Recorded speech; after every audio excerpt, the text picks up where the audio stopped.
Assalamualaikum warahmatullahi wabarakatuh. Selamat datang kembali di channel Belajar Aja.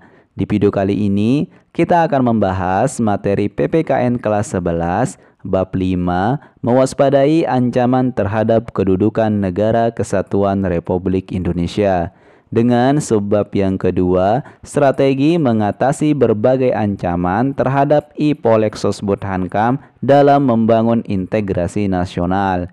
Sebelum kita mulai belajar, mari dukung channel ini dengan klik subscribe.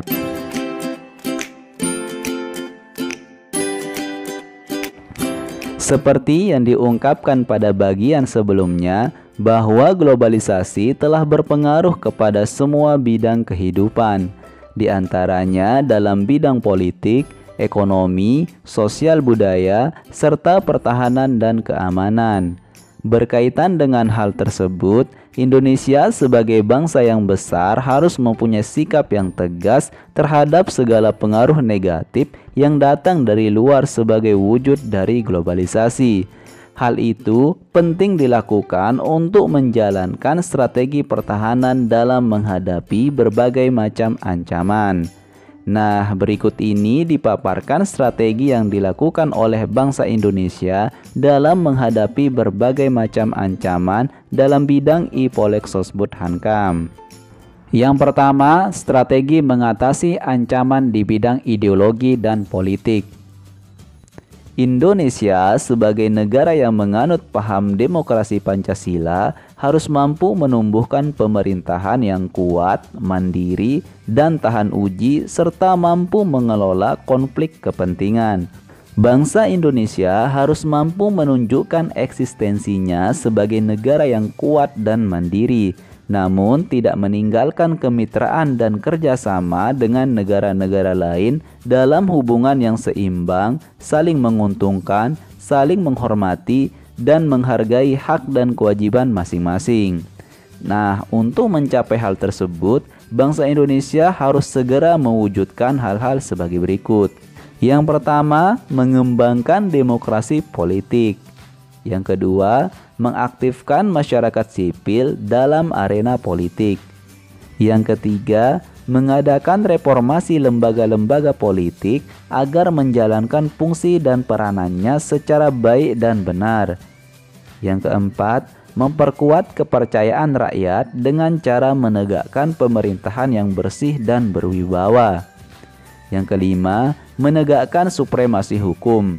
Yang keenam, memperkuat posisi Indonesia dalam kancah politik internasional. Kemudian yang kedua, strategi mengatasi ancaman di bidang ekonomi. Sistem ekonomi kerakyatan merupakan senjata ampuh untuk melumpuhkan ancaman di bidang ekonomi dan memperkuat kemandirian bangsa kita dalam semua hal. Untuk mewujudkan hal tersebut, kiranya perlu segera diwujudkan hal-hal sebagai berikut. Yang pertama, sistem ekonomi dikembangkan untuk memperkuat produksi domestik bagi pasar dalam negeri, sehingga dapat memperkuat perekonomian rakyat. Yang kedua, pertanian dijadikan sebagai prioritas utama, karena mayoritas penduduk Indonesia bermata pencaharian sebagai petani. Industri-industri haruslah menggunakan bahan baku dari dalam negeri, sehingga tidak bergantung impor dari luar negeri. Yang ketiga, perekonomian berorientasi pada kesejahteraan rakyat. Artinya, segala sesuatu yang menguasai hajat hidup orang banyak harus terjangkau oleh daya beli masyarakat. Yang keempat, tidak bergantung pada badan-badan multilateral seperti IMF, Bank Dunia, dan WTO. Yang kelima, mempererat kerjasama dengan sesama negara berkembang untuk bersama-sama menghadapi kepentingan-kepentingan negara-negara maju. Kemudian yang ketiga, strategi mengatasi ancaman di bidang sosial budaya. Kehidupan sosial budaya di negara-negara berkembang perlu memperhatikan gejala perubahan yang terjadi, terutama mengenai sebab-sebabnya.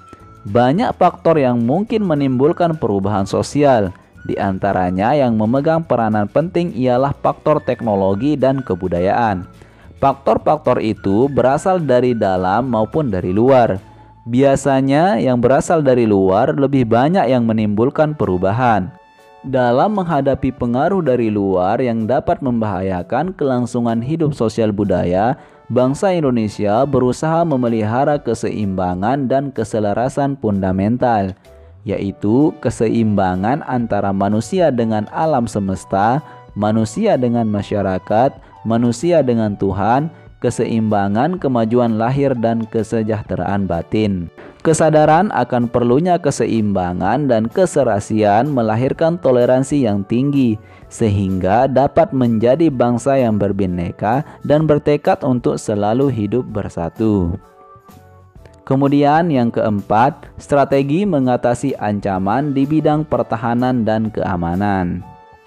Ancaman militer akan sangat berbahaya apabila tidak diatasi. Oleh karena itu, harus diterapkan strategi yang tepat untuk mengatasinya. Undang-Undang Dasar Negara Republik Indonesia tahun 1945 telah mengatur strategi pertahanan dan keamanan bangsa Indonesia dalam mengatasi ancaman militer tersebut. Pasal 30 ayat 1-5 menegaskan bahwa usaha pertahanan dan keamanan negara Indonesia merupakan tanggung jawab seluruh warga negara Indonesia. Dengan kata lain, pertahanan dan keamanan negara tidak hanya menjadi tanggung jawab TNI dan Polri saja, tetapi masyarakat sipil juga bertanggung jawab terhadap pertahanan dan keamanan negara. Undang-Undang Dasar Negara Republik Indonesia tahun 1945 juga memberikan gambaran bahwa strategi pertahanan dan keamanan negara untuk mengatasi berbagai macam ancaman militer dilaksanakan dengan menggunakan Sistem Pertahanan dan Keamanan Rakyat Semesta atau Sishan Kamrata. Sistem pertahanan dan keamanan yang bersifat semesta merupakan pilihan yang paling tepat bagi pertahanan Indonesia yang diselenggarakan dengan keyakinan pada kekuatan sendiri, serta berdasarkan atas hak dan kewajiban warga negara dalam usaha pertahanan negara. Sistem pertahanan dan keamanan negara yang bersifat semesta bercirikan sebagai berikut. Yang pertama, kerakyatan, yaitu orientasi dan keamanan negara diabdikan oleh dan untuk kepentingan seluruh rakyat. Yang kedua, kesemestaan, yaitu seluruh sumber daya nasional didaya gunakan bagi upaya pertahanan. Yang ketiga, kewilayahan, yaitu gelar kekuatan pertahanan dilaksanakan secara menyebar di seluruh wilayah Negara Kesatuan Republik Indonesia sesuai dengan kondisi geografis sebagai negara kepulauan.